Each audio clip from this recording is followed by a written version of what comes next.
tudo que foi nos apresentado no Antigo Testamento concernente ao Cordeiro apontava para esse momento. O Cordeiro não podia ter mancha, não podia ter defeito e tinha que ser novo. Isso quer dizer que ele não teria experimentado o que outros animais experimentariam, como, por exemplo, o trabalho. Cristo, então, isso se revela na sua vida como uma vida pura, santa, sem pecado. Os cordeiros, eles eram imolados de que forma? No pescoço e postos de ponta cabeça pendurados para que o sangue saísse por completo, porque aos judeus foi proibida a ingestão de sangue. Então, sendo ele o cordeiro, ele vive uma vida sem pecado e ele também tinha que ser pendurado. Qual era o objetivo? O sangue sair por completo. Então, o diabo quer a morte, mas ele não quer que o sangue saia. Por quê? A vitória está no sangue, a remissão está no sangue, e isso ficou claro em todo o Antigo Testamento. Então ele quer a morte, mas ele não quer a remissão. É por isso que ele tenta matar Jesus de todas as formas, menos no madeiro. Aí a questão é, mas por que então ele foi parar no madeiro?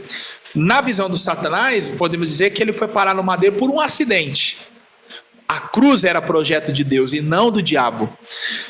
E isso fica muito claro com o tipo de acusação que fazem para Pilatos a respeito de Jesus. Qual é a acusação? No primeiro momento ali na madrugada, ele blasfemou. Na lei dos judeus, quem blasfemava tinha que morrer a pedradas. Então a madrugada inteira a acusação é blasfêmia. Ele se fez filho de Deus, ele falou que destrói o templo e reconstrói. Que isso? Ele vai destruir a casa de Deus?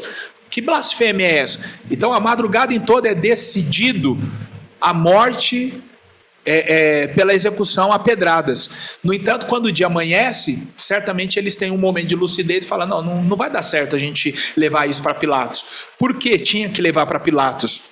Porque Roma detinha um poder chamado jus gladi, que no latim significa direito de vida e morte. Então só Roma poderia mandar matar alguém. A única exceção era dada a um senhor de escravos, que poderia prender, que poderia açoitar e até matar um escravo. E por que isso? Porque um escravo não era visto como humano, ele era visto como uma propriedade. Posse. Então, um senhor poderia fazer com a sua propriedade o que ele quisesse. Salvo esse contexto, ninguém tinha autorização para matar sem a ordem de Roma. E nesse momento o sacerdócio está vendido nas mãos de Roma. Então, por mais que eles queriam matar, eles precisavam levar essa causa para Pilatos decidir. Se eles chegam lá dizendo que Jesus blasfemou e se fez Deus, para Pilatos isso era ridículo. Ele é um líder político, ele não é um líder religioso. Sim. Então não ia interessar essa questão. Ele somente ia absorver Jesus. Então, como eles são motivados pelo desejo de que ele tem que morrer, eles mudam a acusação. Como eles levam para Pilatos, ele se fez rei no lugar de César. Aí interessa Pilatos. Por quê? Aí é um golpe político. Já tem um rei. Como assim surge outro rei? Ele está querendo levantar os judeus contra a gente? Então manda matar esse homem. E na lei dos romanos, qual que era a condenação para os inimigos do Estado? A cruz. Então, a cruz era um plano de Deus. Não era um plano do diabo. Maravilha. Muito, muito, muito bom. Bonito de entender todas essas coisas, né? Faz sentido na sua cabeça. Lucas, a gente falou no início que o Antigo Testamento é uma profecia e o Novo é o cumprimento dela. E tem esse caráter profético e pedagógico, né? E eu queria te perguntar, por que, na sua visão, por que Deus ele deixou esse quebra-cabeça do Antigo Testamento para a gente montar? Qual que era a intenção? Porque a gente só lendo o Antigo Testamento, fica algumas perguntas, né? E com Cristo, todas essas perguntas elas são respondidas.